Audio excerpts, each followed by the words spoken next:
Welcome, everybody. Welcome, all of my freaks and geeks, to the Nergasm Hour podcast. I'm your host, Travis Jones, and I am recording live on Periscope as we speak. Got some people in the house. Want to welcome them. Thank you for joining in today. First of all, I want to start out the show with some shout-outs to some of my favorite people in the entire world. My Facebook group, Comic Jacked. It's a Facebook site that you can get on, and those guys are insane comic book fans. If that's your jam, then that's the place you want to be. These guys bring up stuff that I have no idea about. I've been reading comic books for 25 plus years, and they bring stuff up all the time. I'm like, what? When did that happen? His abilities are what? He whipped who? When? These guys know it all. So check out Comic Jacked on Facebook. It's a closed group, but we'll get you in there. Just ask to join, and you will be granted entry into Comic Nerdom. No, you'll love it, man. I really enjoy a lot of stuff they post. Good stuff in there. Okay. Another show I want to give a shout out to is Marvel Lights. If you love the Marvel Cinematic Universe, man, this show's for you. These guys, Brett, I should say, and a few others. Jimmy, I know he's probably on Periscope right now. They watch, they get in there, they post things, and I don't know how they do it. It's like as soon as it drops, it's posted on there. I mean, that's a great place to go. Say you get home from work, you can't be on Twitter, you can't be on all this other stuff, you can't be on Facebook all the time. I mean, granted, we all got jobs. What you do is, before you go to bed, get on Marvel Lights, and you're going to be caught up. You're going to be up to speed with all the rumors, all the casting news, anything you want as far as the Marvel Cinematic Universe goes. These guys they rock it on there. They really do. When I have been busy for a few days, I get on there just to see what I've missed, and I'm caught up. So shout outs to the Marvel Lights. Get on that group as well on Facebook. Okay. Guys, I want to let you, for first time viewers, I want to let you know why I do this show. Why I do this show is several people have come up to me and they say, hey man, what kind of comic books do you like? What kind of comic books do you read? And what would you suggest to me? And I'm like, I don't know. What do you like? And then they say, well, like, let's just say, for instance, I like the Avengers movies. So I try to steer them what's good at the time. The Avengers main title, I probably wouldn't have steered them towards the last few years because it's been so deep, and you really have to have kept up with it to know what's going on. So I may steer them towards Thor. I may steer them towards Cap, so what I thought to myself was, I buy comic books every week, and, why not have a show that says, I bought this week, this was really good, if you like these types of things, or you like this character, this is something you might want to invest in. If not, don't. Or it may suck, and I may say, look, I know you're a big Cap fan, but this run it's lackluster. It's not really doing anything for me. So that's the reason I do the show. I have a Nergasm pick of the week almost every week. There hasn't been a week yet. This is my 10th episode, so want to thank you guys for joining me on my 10th episode. This is super fantastic for me that I'm at 10. I didn't think I would be, but I'm here. So every week there's a Nergasm pick, and I picked this one for the people that they want to buy one book. Say going into a comic shop can be a daunting experience, can be a little bit sensational overload. You walk in, there's all these comic books, there's all these figurines and board games, and there's boxes of comic books everywhere. Where do you start? Well, there's usually a new rack in a comic shop. If you don't know where it is, ask somebody. They should be more than inclined to help you. And then you say, okay, that crazy bald-headed dude on that podcast said that Old Man Logan was a really good book. That was his Nergasm pick of the week. That's what I'm going to spend my $3 on today. So you go, and he's going to show you where it is, or you find it, and you're in and out of the comic store, or you got a little book in your hand, you're going to buy something, you look around, see stuff that you like. If you're watching this show, then you're probably like me. You're a big nerd. You love this stuff. We all love this stuff. So get out to your comic book shop That's the kind of engine that makes things run, if you know what I'm saying. I know a lot of things are going online now, and hey, man, that's the wave of the future. There's no sense of fighting it. I'm a Marvel, Unlimited app. I have the Marvel Unlimited app myself. I use it religiously all the time. But trust me, go to your comic book shop. You're going to find things you love. And, man, I love having this book in my hand. This is, dates back to my childhood. A lot of you probably the same way. My father used to read comic books to me when he would sit me on his lap. Before I could even read, I was learning about the X-Men and Wolverine, and maybe not the best role models at the time, but it was a lot of fun. It was to this day, every time I walk into a comic book shop, I have fond memories of that. So get out to your comic book shop, take a leap of faith. Trust me, if your comic book shop's like mine, they're going to welcome you with open arms, as well they should. Because, like I said, you guys are the future. You guys support the engine that drives the industry. So, I want to show you something real quick. We know last week was San Diego Comic-Con. I'm trying to get it here. All right. Man, I wanted this. As soon as I seen it, I was like, oh, my God, I got to get it. This is an exclusive San Diego Comic-Con. I'm letting the light change right there, if you can see that. Jim Lee Batman sketch on the box. Jim Lee, one of my favorite artists of all time. And you can see the 2015 exclusive content. This is a statue. And there's a sketch on the back as well. The Blue Line edition. Okay. I have not opened this because I am a nerd like that.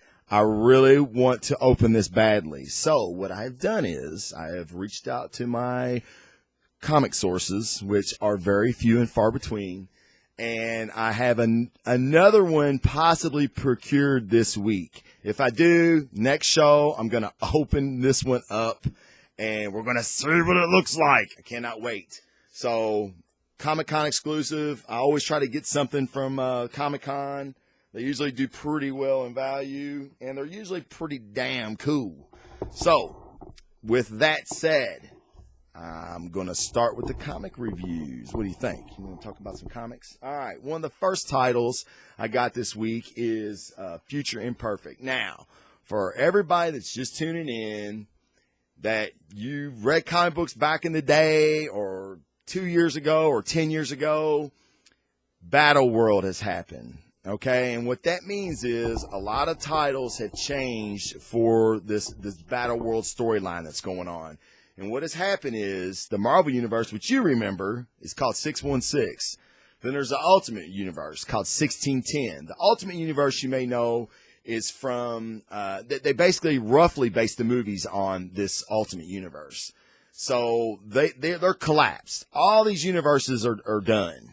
So now what has happened is Dr. Doom and with the help of Dr. Strange, they have created basically a synthetic artificial world that is called Battle World. And Dr. Doom is the head man in charge. He is the granddaddy, the big poobah. He's pretty awesome. He's God. He is God. So everything that has happened in Battle World, he basically knows what's going on everywhere in all these little domains, all these little pockets. With Future Imperfect, this is from the Maestro. Now, the Maestro, a lot of people that know the Hulk don't know the Maestro. The Maestro was part of an alternate timeline that the Hulk became this Maestro. He became a despot. He's a really, really evil dude. And as you can imagine, somebody that is as smart as Bruce Banner with the ability of the Hulk that turns evil, yeah, pretty bad news. Well, in Future Imperfect, I'm going to show you the cover. Greg Land is your artist here. And, like, if you're not familiar with Greg Land, other than probably Frank Cho, nobody draws ladies like Greg Land. I love his artwork. Peter David, who writes The Maestro and the Hulk, one of the best writers for those guys. He's on this book as well. But I tell you who's the star of this book, and that's Ruby Summers. Ruby Summers is one cool-ass character, and as you can imagine, she is the daughter of Madeline Pryor and Scott Summers. So she's got this great look to her. She is a part of the rebellion, and there's a rebellion inside the Maestro's domain. They want to take him out because, like I said, he's a despot, he's a dick. He's an asshole. They want to take him down. Well, Layla Summers is one of the Maestro's guards, and she has reached out to the rebels and said, look, I can get you in. We want this guy gone as bad as you do. Well, last issue, this is issue number 3. The last issue, Maestro and the Thing, which is not Ben Grimm in the 616 universe, it is Thaddeus Thunderbolt Ross, who's the Red Hulk in our world, but he's the Thing here in this version of the Thing. He was he was captured by the Maestro. They had a huge battle. Last issue was a big fight scene. This is them, the rebels going to get the boss. That's what they call him, the boss. So with the help of Layla Rasputin, they infiltrate the base. Everything goes wrong. There's a great dinosaur scene. I don't want to spoil anything, and I try not to spoil things in here because I want you to be as excited and as happy when you see it as when I seen it. And this was a really great scene with this dinosaur. I guess that's what it is. It's a dinosaur. So they're looking for the boss. They can't find him. They're like, well, he should be in the dungeon. And they're like, well, he ain't in the dungeon. So they're looking around. Well, they find him. They basically rush to they're like, okay, we can't find the boss. We're here to take out the Maestro. Let's do it. And everybody's like, screw it. It's a good day to die. So they bust into the Maestro's chambers. And what do they find? The boss, a.k.a. the Thing, and the Maestro having this huge dinner party. There's chicks dancing and everything. And they're like, what the hell is going on? And the Maestro's basically like, oh, hey, we were just talking about you guys. Like, wasn't worried a bit. He's the Hulk. I mean, come on. He kind of thought they were going to come anyway. And he even mentions that. Like, you guys are actually a little late. I thought you'd have been here sooner. So he's always one step ahead. And basically he tells them that he and the Thing have a mutual understanding now. The Thing wants the Maestro out of his domain. And the Maestro's like, I want out. I don't want to be here. I want Dune's throne.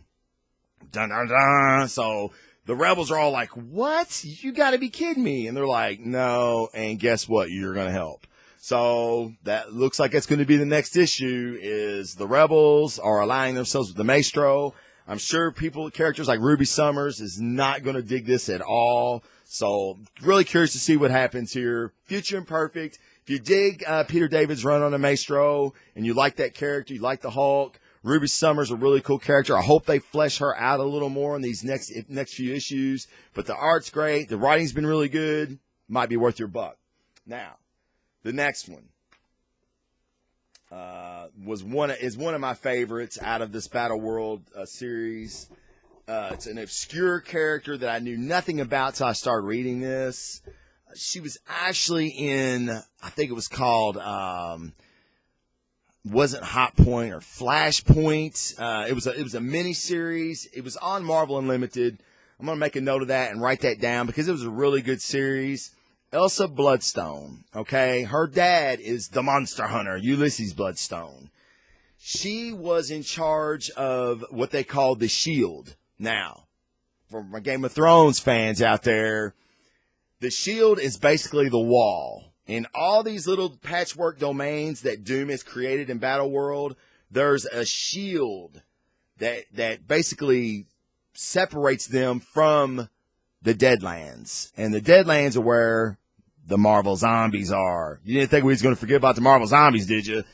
The Marvel Zombies are on the other side of this shield, okay? So the shield protects everybody from it, kind of like the wall in the Game of Thrones.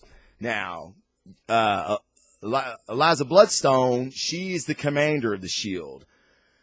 Last issue, she gets thrown into the Deadlands. She ends up finding a small child. She's like, how the hell did you get here? And the child's like, I don't know how I got here. She is classic funny. She's awesome. She's snarky. She's witty. She's a smart ass. We don't know what this kid's name is. He don't know how he got in the Deadlands. So she kind of feels like it's her duty to protect him. And she's basically affectionately named him Shut Up. She just calls him Shut Up. Hilarious book. But that's not what I like so much about it. I'm not big. I like comedy in comic books, but I like action. I like violence. I like a good story. I think this has got all of them. Basically, they're trying to get back to the Shield. They realize that there's no way they can get back because there's so many zombies that are headed towards the Shield. With her, with no backup, very few weapons, they're done. So he says, we need to go this way. And she's like, why? He goes, I don't know. Something's just telling me. So she's like, you know what? I've got nothing else. Let's do it. The book opens up. She's basically digging inside of a MODOK. Okay? And if you're a MODOK fan, it's pretty funny. You know, MODOK's basically going, ow, ow, ow. As she digs through him, she's looking for weapons. Okay? Because we know MODOK's machine based on killing. So she's digging for weapons. He's looking through these binoculars that they have, and there's somebody following them. There's somebody watching them. He's kind of freaked out by it, and she's basically like, look, every minute we're alive here, we're beating the odds. So I ain't worried about a guy that's not attacking me. Now, so they end up running into zombie carnage, which was awesome. Great fight scene there. Somebody comes in to help him. Now, I don't want to say who it is, but he is an X-Man. This variation is an X-Man. And she kind of quizzes him, like to make sure that he is who he says he is. He basically passes. And he's like, look, I can get one of you all out of here, but I can't carry both of you.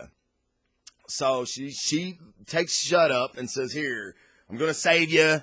And he's like, no, we need to stick together. And she's like, look, no, that's not happening. I'll be better off on my own trying to get back. And this person that's come to help him, he's obviously a warrior of the Shield that got a distress call and it has been searching for him. So he says, so he takes Shut Up, flies him away, and not much long after that, she realizes she messed up, that he probably wasn't who he said he was. And now our kid, our unknown child named Shut Up is in probably a lot of trouble. And, you know, what's great about this book is that she's constantly getting flashbacks from her father, who basically raised her to be a warrior. There's a scene where they're fighting something. She was supposed to kill it. She didn't, because it gave her a look of sadness, and she basically, was human about it. Didn't kill it. Came back to bite him in the ass. Now he is really mad at her, and he's sick. And I think that's why he's trying to get her toughened up, because she's got to take the mantle of the monster hunter. And there's constant flashbacks in this about what a dick this guy was to her. But was he? Would she be alive right now if it wasn't for the way he brought her up and how hard he was on her? There's a scene where he's coughing and there's some blood spits up, and she's like, I hate you. She didn't even care. She was like, he's been such a dick to me. I hate this guy's guts. And he's like, good. Don't ever feel sorry for the feeble. Don't feel sorry for me. Good. That's the best thing you've done all day is you told me you hated me. Well, here she's kind of falling for Shut Up, and she's kind of feeling guilty about it because she's trying to fight off the conditioning that her father has done for so many years. But great book. It's funny. It's witty. There's great action. If you like zombies, come on, man. This is your book. But Marvel Zombies, I don't know if I showed you the cover, not number 2. Okay, that's her and Shut Up right there walking through the Deadlands. Really, really good stuff. One of my favorite books, with only being the second issue in from the Secret Wars. Now, a super awesome book. Something that I never thought I would get, but I love Jason Aaron. Anybody that watches this show know what a Jason Aaron fan I am. And Mike Del Mundo, he did the artwork on the last election run that we had before Secret Wars. It's crazy, crazy, crazy artwork, man. And this is just badassery. There's no other way to explain it. There's Akron right there. He is awesomeness. I don't know how else to really say. I'm trying not to spoil things because this is such a great book. Okay, basically in the last issue, Akron was captured. All right, he was flying his dragon. He was captured. He's thrown into a dungeon cell, a prison cell. Okay, Akron being the badass he is, he's like, I'm getting out of here. And they're like, no, you ain't. He starts slamming his head against the wall, trying to break out. He's trying to headbutt the wall, trying to get out. He's awesome. The guy next to him is like, dude, what are you doing? Your head's going to give before that wall. And he's like, well, you don't know who I am, evidently. Akron's just badass. Oh, and did I say that he was kidnapped by water apes from Atlantis? Yeah, I didn't say that. That needs to be said. This is Weird World, man, and the shit is weird, okay? Akron is totally pissed off, not only that he's captured, he's trying to get back home. He has a map of Weird World. It's the only one known in existence. He's trying to get back home, okay? He thought he was back home last issue.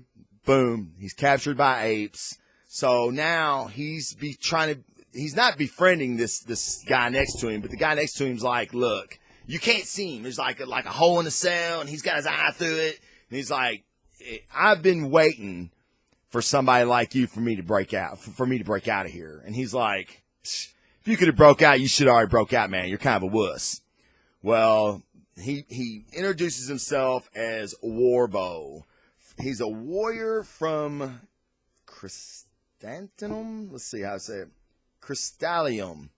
I have no idea where that is. I have no idea who Warbow is. When he breaks through the wall, he's this dude. It looks like he's like made of glass or some kind of like diamond material.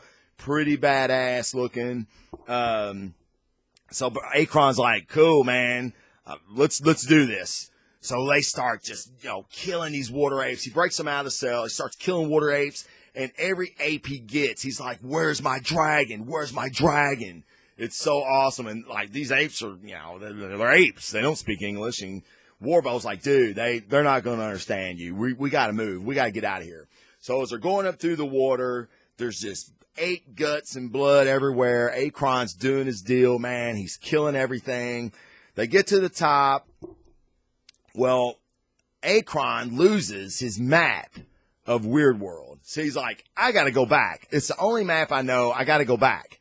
Warbow's like, you can't go back. If you go back, you'll be killed. And it ain't the only map. I know Weird World. I've been here for years. I know it like the back of my hand. I'll make a deal with you. You help me find my prince, which is what I was doing when I was captured, and I'll help you. So Akron's like, let's go kill some people. So they go to try to find the prince.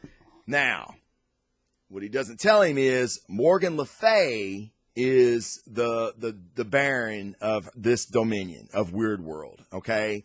She's the boss, okay? She answers only to Doom. She's got the dragon.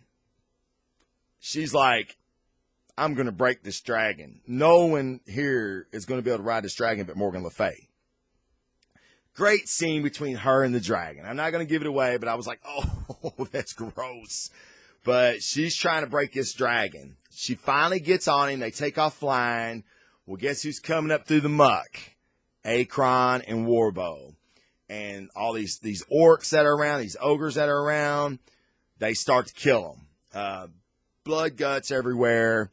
Finally, they get to where the prince is. Now, I'm not going to give nothing away, but Akron's new ally, he may just be insane. I have no idea. I think I kind of see where this might go, but it ain't there yet. I don't want to assume anything. But, man, I tell you what, this is a great book. For your money, it's outstanding artwork. No one could draw this like Del Mundo. I'm trying to think of another artist, and there's some great ones out there that could even make Weird World work. No, man, his style is just, it's crazy. Let me see if I can show you a little bit. I want to show you something crazy. I'm going to show you Warbow real quick. There's Warbow. You see how big he is? He's got like one eye. Kind of looks like Colossus in a way. but he's not made of metal. He's made of something more calistine. Oh, okay. Here's Morgan Le Fay riding a dragon. Look at that. Look at that beautiful artwork, man. That shit's sick.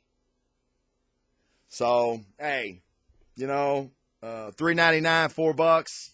Like I've said before, take the Big Mac out of your mouth. Eat in one night. Enjoy yourself a good comic book. Weird World, number 2. There's only 2 issues so far. Check it out. Now, this next book. I don't understand all the hate. I really don't. And I'm going to tell you why I think there is so much hate on it. After I tell you why I like the book. Now, again, I'm not paid by anybody. Marvel doesn't pay me. DC doesn't pay me. I like what I like. I buy what I buy. I don't buy what I don't like. Okay? I always give things a couple issues. If it doesn't grab me, my money can go somewhere else where it will grab me. I've enjoyed the crap out of this book. Old Man Logan. We're in the 3rd issue here. Look at that cover. It's badass. Logan's badass. And I mean, come on. After basically Marvel killed him off because of their beef with Sony Pictures, and we all know how that's going. I've really missed Logan. Wolverine, I grew up with Wolverine. He's one of my favorites. This book, I think I know why there's so much hate. It's kind of all over the place. Now, if you're going to buy one book and you're not going to buy the Secret Wars book, Old Man Logan may be your book. And I'll tell you why. He's traveling or basically getting his ass kicked and thrown into all these other domains. So, you want to know what's going on in Armor Worlds? You want to see what Techtopolis looks like? Logan's been there. The Badlands. Logan's been there. The Age of Apocalypse. Logan's been there. Okay? And what's great about this book is Logan is kind of going around because he doesn't know what's happening. He basically wanders to the edge of his domain in the last issue. He has a huge fight with a Thor. All right. And I don't know. It's a female. I think it's like maybe a Corbinite, which is like Beta Ray Bill. She's got like no nose and, they call her Goat Face actually in this book, but she's badass. I mean, she's like, you're breaking the law of doom. Get out of here. Come on. I mean, we're going to tell Logan anything, especially if you read the last or the first Old Man Logan series. You know how badass he is. So, huge fight. He's thrown in the land of Apocalypse. That's where we pick up Logan at in this issue. Apocalypse is basically kicking the shit out of him. Then the Thor shows up, and she's like, hey, that guy's mine. Leave him alone. Apocalypse is like, beat it, bitch. This is the land of Apocalypse. You know what I'm saying? Beat your ass. And they fight. Logan still trying to get one in. He gets tossed around to another dimension. Another realm, Techtopolis, which is ran by Tony Stark. Okay. There's another Thor there, an Iron Thor. And they're basically like, this dude is an anomaly. You should not be here. Logan's like, look, you're Tony Stark. Okay. And he's like, yeah, no shit. And he goes, no, you don't understand. You're dead. All right. And in the land of Apocalypse, he met Boom Boom. She's dead in Logan's world. So Logan's tripping out. Like, what the hell is going on here? So, Old Man Logan, super artwork. I know a lot of people don't like Michael Bendis. Yeah, I mean, the dialogue could be a little bit better, but man, the artwork and the fights and just getting to see all of Battleworld through one guy's perspective, a guy's perspective that he thought all of them were dead. Pretty cool. Big Wolverine fan. If you're a big Wolverine fan, if you love the Old Man Logan series, you check this out, man. Old Man Logan number 3. Good pick. It was a great pick this week. Okay. Now, to stay with the theme of Battleworld, I'm going to give you my Nergasm pick of the week real quick. Then my next 2 titles are DC titles. And the reason I wanted to separate them was because, if they get mixed in, people don't understand what's going on in Battleworld, and sometimes they may not follow the review. May not follow review anyway because I do a shitty job of doing it. But I missed this book the first time. The first time I went to comic book shop, I seen where it released, and I went back out and got it. And I'm glad I did. Star-Lord and Kitty Pryde #1. Now, I'm a huge Guardians fan. Not gonna lie, the movies are pretty much what did it for me. I went back and read all the old Star-Lord stuff, all the old Guardian stuff of this set of Guardians, and love it. Now, if you're reading Secret Wars, the main book, our Peter Quill, when I say our Peter Quill, I mean the Marvel Universe Peter Quill, survived. Reed Richards made a lifeboat that when the multiverse collapsed, he got a few people out. Peter Quill was one of them. When Doctor Strange released him from the lifeboat and Doom found out, Strange pretty much teleported them to different realms in Battleworld to keep them safe from Doom. Cost him pretty heavily to do that. Now, where are these people at now? This is one of the first times we see what happened to them. Star-Lord was basically put into another realm. He finds a club called the Quiet Room. The Quiet Room is this speakeasy bar that's ran by Black Bolt, a chatty Black Bolt at that. And Star-Lord has went there. The Quiet Room is where like backdoor deals are done. People that can move between dimensions without being caught, this is where they go. This is where they see other barons of other dimensions. This is where they make little deals all the time. Okay? Now, we can get into how they do all that in another book because I think it's going to be discussed more in later Secret Wars books. Okay? So I'm not going to dwell on it anymore here. Our Star-Lord, Peter Quill, is got a job at the Quiet Room singing Disney show tunes. Okay? They don't have Disney show tunes in Battleworld, so everybody thinks he's this genius. And it's hilarious that he knows these songs well enough that he can sing them with a band. He's got a band behind him and everything. Well, he couldn't go by the name of Peter Quill because he didn't want anybody to associate him with Star-Lord because he feels like people are looking for him. And they probably are. I'm sure Doom is looking for him. So he goes by the name of Steve Rogers.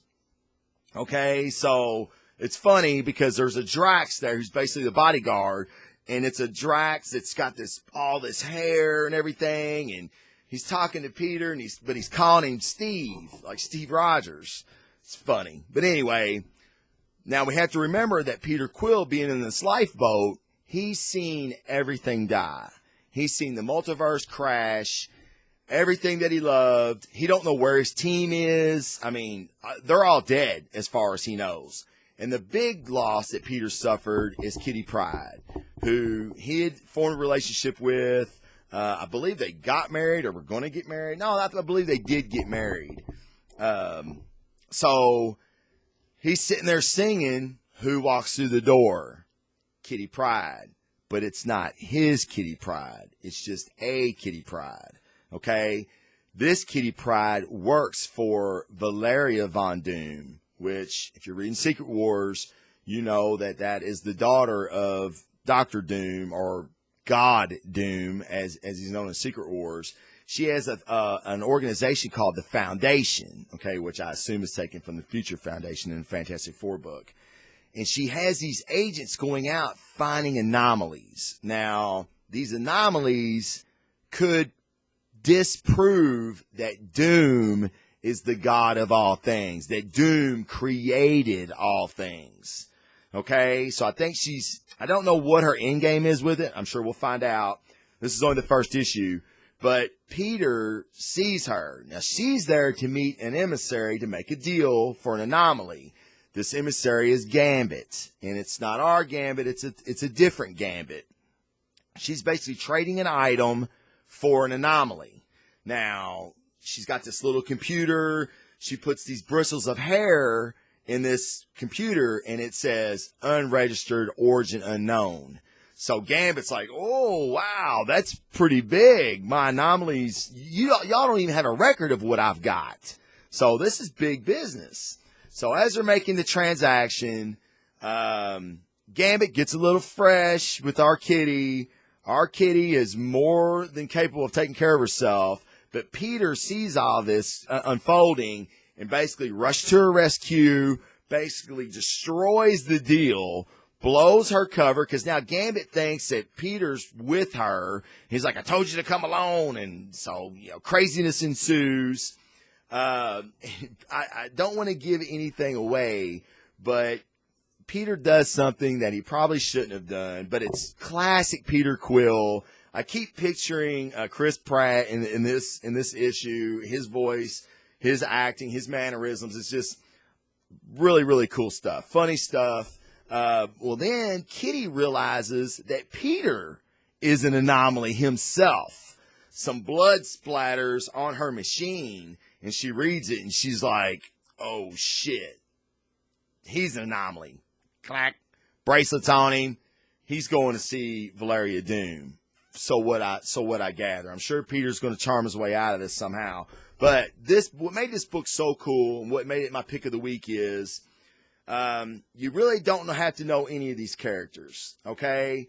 Peter Quill is still the dashing, debonair, misguided hero that he always is. So instantly you're going to like him. If you know of Kitty Pryde and you see this Kitty Pryde, it's a refreshing change for our Kitty Pryde. The artwork is really, really cool. It's animated, and when I say animated looking, I say it in the most possible way. Here's Peter singing. Can you see that? See how tight that is? That's some good artwork. That's some pretty good artwork. It's not normally something that I would gravitate to, but it's really, really well done. And it's just enjoyable. I mean, like, I'm reading it, and I can't wait for the second issue. So that, to me, that's always a great book. Always a great book. That was my Nergasm pick of the week. Star-Lord Kitty Pryde #1. Get it before it ain't on the shelves no more, because I got a feeling it's going to be a really popular book. Okay. Now, my next book's a DC book. Now, if you watch the show, you know I'm a big fan of the Injustice series. DC, it's like an alternate timeline. It's based on a video game, and if you know comic books and you know video game comic books, they suck. They've always sucked. They ain't never been any good.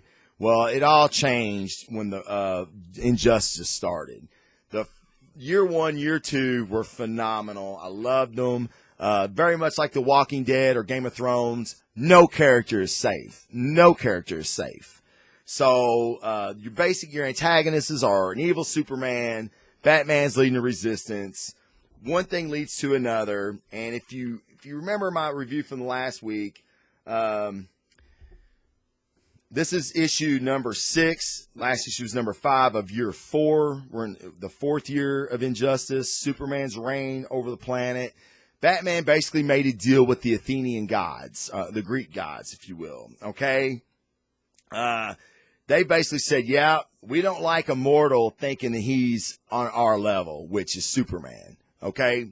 Now, Superman is still being a dick, huge dick. Batman makes a deal. The Amazonians are coming to fight. Wonder Woman's like, what the hell? Wonder Woman and Superman last issue had a brawl. Like, knockdown, drag out. It's what you like to see in comic books. She breaks his arm. I mean, it was badass, okay? So now it's kind of like the gods are kind of, I don't understand it in this. They give them so many chances to comply. They're basically like, dude, lay your shit down. You know, it's over. We're here. We're going to kill you. Lay it down. And Superman's like, I ain't laying it down. They're like, well, you've got 24 hours. And I'm like, what? Don't give him 24 hours. Take him down. Well, something happens. Wonder Woman loses her cool. She gets the smackdown. Several guys get the smackdown in here that haven't had a good one in a long time. These guys are no joke. No joke. So if you like Injustice, if you like the video game, this is a great comic book for you to start reading. Buy the trades. Like I said, it's in year 4 now. This book is consistently good. A lot of times it's great. It's everything that I like in a comic book. The only argument I have in this book, I think the writing's superb. I think the story's been really cool. Is the artwork. The artwork isn't bad. It could be so much better. I think there's so many other talented people out there. I know this has to be one of DC's best sellers. And it's like, man, put somebody awesome on this book. I want to see what this book could really be like.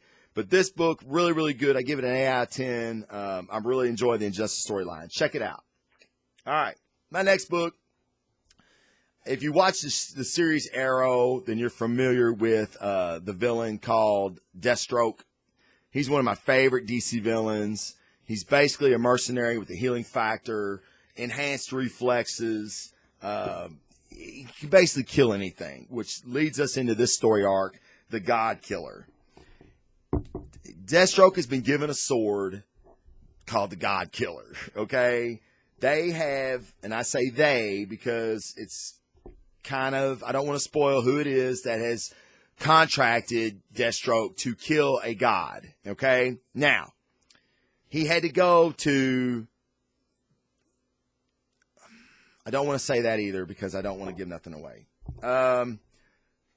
He went to kill a god. Wonder Woman intercepts him. If you ever wanted to know who would win a fight between Wonder Woman and Deathstroke, this is your book. They brawl for 3 or 4 pages. The Deathstroke stories have been okay. He's a contract killer. He basically gets contracts. They go bad. He gets double-crossed. They don't go off as they should. He does something he shouldn't be doing, which is kind of what's happening here. But this time, like, he may have really bitten off more than he can chew. I think it's DC's attempt to bring Deathstroke further into the DC universe and, like, put him on a playing field that can, you know, he can stand toe-to-toe with somebody like Wonder Woman. I would have never thought it. I mean, she's trying to kill him, okay? Good book. I love the artwork. It's, you know...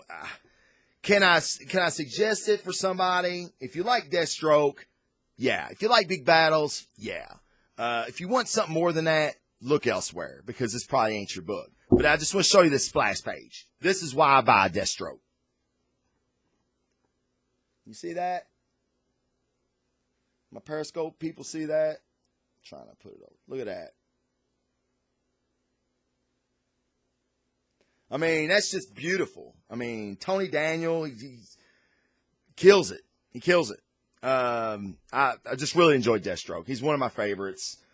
Now, that's it for the comic reviews this week. Something that I wanted to show you guys. Now, this is a great way to get back into comic books. Like, if you go to your local library, it may have this. A person on Twitter told me that theirs did have it. And I was like, oh, man, you got to check that shit out. It was great. One of my favorite Wolverine stories. This is a trade paperback, okay? Old Man Logan. I don't know if it's volume 1. Just Old Man Logan. There was just one volume. This is the hardback. It was Mark Millar, who's one of my absolute favorites. And Steve McNiven. Steve McNiven, man, he's one of the best in the industry, hands down by far. This is a super, super story. It's kind of set into the future. It's a time where Logan has basically killed all the X-Men accidentally. He's trying to live his life out as peaceful as he can. And we all know with Logan that never goes well. So you know as well as I do, he ends up popping his claws. It's a great story.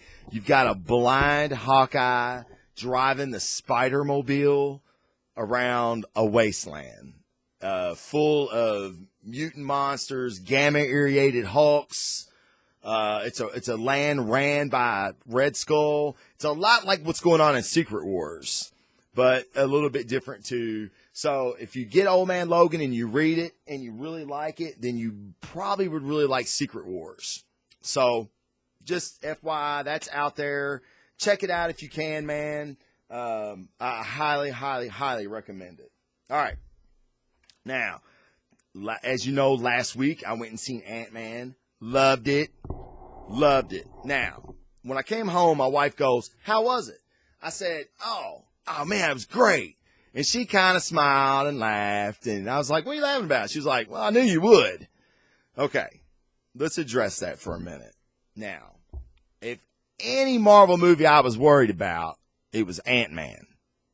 Okay? Just not one of my favorite characters. I don't know of anybody's favorite character, to be honest. And I can see kids are going to grow, like kids are going to be playing in the yards and they're going to go, there's a kid going to go, "I'm Thor." And that kid's going to go, "I'm the Hulk." And then there's going to be that other weird kid that goes, "I'm Ant-Man." And they're going to go, "Oh man, I wish I'd have picked Ant-Man." Yeah, they made Ant-Man badass. Now, to address some of the reviews that I've seen about the Falcon scene, they're like, "Well, it would have been a great standalone movie if it hadn't been for the Falcon scene." Okay, I give you that, because if you've never seen the Avengers, you don't know who the hell the Falcon is, or you haven't seen Cap 2. Shame on you, by the way, if you haven't seen Cap 2. What are you going to do, see Ant-Man? That's my question. But anyway, I get it. That put the Ant-Man on the map. It was a great scene. It was a funny scene. It was great action. You got, Paul Rudd. You got Scott Lang's character apologizing to the Falcon as he kicks his ass. It put him on the map. It made him viable. He's not just a stealthy guy that can steal shit. He can kick somebody's ass. Now, granted, it was the Falcon, but okay. They had to choose somebody, and I don't know anybody else's ass he could have kicked. But, great scene. So, okay, it's not a standalone movie. I give you that. It was a decent heist film. I like heist films. The one thing that I didn't like is, Scott's just kind of a screw up, okay? And other than the scene that when he broke into Hank Pym's house, he looked like a badass cat burglar, even before the Pym particle stuff. So, I don't know. I thought the heist thing could have went a little bit cleaner, a little bit better, a little bit cooler maybe. But other than that, the movie was 5 stars. I loved it. I would definitely go back and see it again. I recommend it to anybody. It's such a different take. The Age of Ultron was so dark and explosion-y, with sky falling, with, countries falling out of the sky. I mean, really, kind of a dark take on a superhero film. But I really like this. Lighthearted. I can't remember his name. The actor that plays his buddy, the Hispanic guy, man, he was too funny, man. I cracked up at him several times. But it's a super, super well done movie. Another thing I didn't like was Yellow Jacket. If they would have just showed him training in the Yellow Jacket suit, I could have bought it. It's like the first time he jumps in it, he's doing these flips and he's shooting lasers and everything. It's like, okay, just show me that. Show me that in a small scene. Show me a scene where Hank Pym's coming to talk to him or Hope is coming to talk to him and he's taking the helmet off and he's sweaty like he'd been working out in it. That would have been fine with me. Other than that, but that's nitpicking. I'm nitpicking, people. Like I said, huge thumbs up for me. The special effects were great. The 3D I thought was super, especially how it gave you the depth perception when he's running in a tunnel with all the ants. Man, I love that. Thought it was great. But other than that, I don't understand the hate. I hear people say, "Oh, Marvel movies are all the same." You're right. They were all the same. They're great. Suck it up. Go watch the director's cut of Yentl or some shit if you don't like Ant-Man's what I say. Now, what I really want to talk about. Okay, I've got a few minutes left. The cut scenes. The after the credit scenes. The after the credit scenes were really, really good. Now, we had the after the 2-minute credits, we had basically he's been designing the suit for his wife, which was Janet Van Dyne, who's gone now, supposedly gone. I think she's in the microverse, but don't tell nobody. So you've got that suit, the Wasp suit that evidently Hope is gonna use. Really cool scene, and at the end, she's like, yeah, about damn time. Oh, sorry. Spoiler alert. Oh, somebody even said that. Yep, sorry. Hey, look, man, if you're watching this show, you really wasted your time. You should have went and seen Ant-Man. You really should have. Sorry about that. Spoiler alert. Cut it off now because I'm about to talk about the last credit scene. The last credit scene. I went with about 10 guys. Okay? We were all at the end of the last end credit scene. We were like, oh shit. The movie was so lighthearted and funny and, it had its drama, but, ended on a feel good note. Then they give us this, this last credit scene that's dark. I mean, like literally dark. Like you had to I was like, holy shit. Holy shit, that's Buck. And then the Cap, and it's heavy shit going on in this scene. Okay. Now, I did a little research and it looks like that they were obviously on the trail of the Winter Soldier, I should say. That is a scene from Civil War. Okay, Kevin Feige confirmed that. That is a scene from Civil War. Bucky, they were following Buck. Buck, I don't know if he was trying to right a wrong or what, ends up getting in some trouble, and luckily Cap and Sam are there.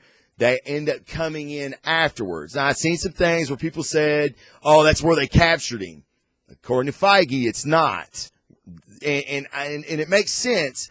Because Cap knows what they did, what Hydra did to Bucky being captured all those years. Cap is not going to set a trap for Bucky and capture him.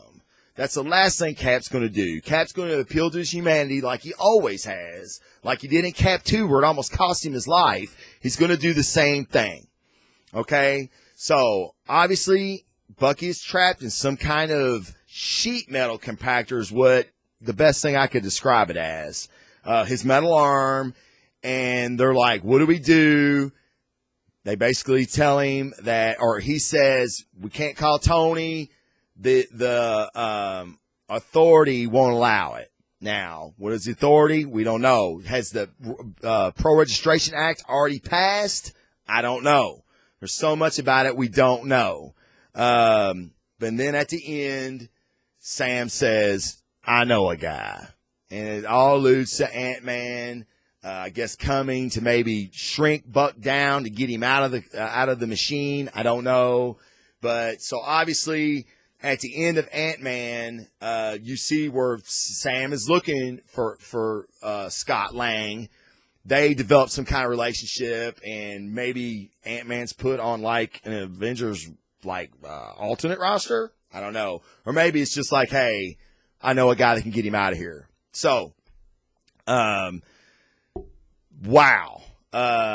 I want Civil War here right now. I cannot wait. That end credit scene just did nothing but amp up my excitement.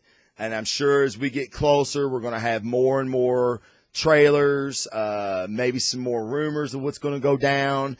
There's so many characters in this movie. I worry for it. For the simple fact is, I don't want there to be a mob of heroes and nobody get their screen time. You know what I'm saying? Like the X-Men. Was it The Last Stand?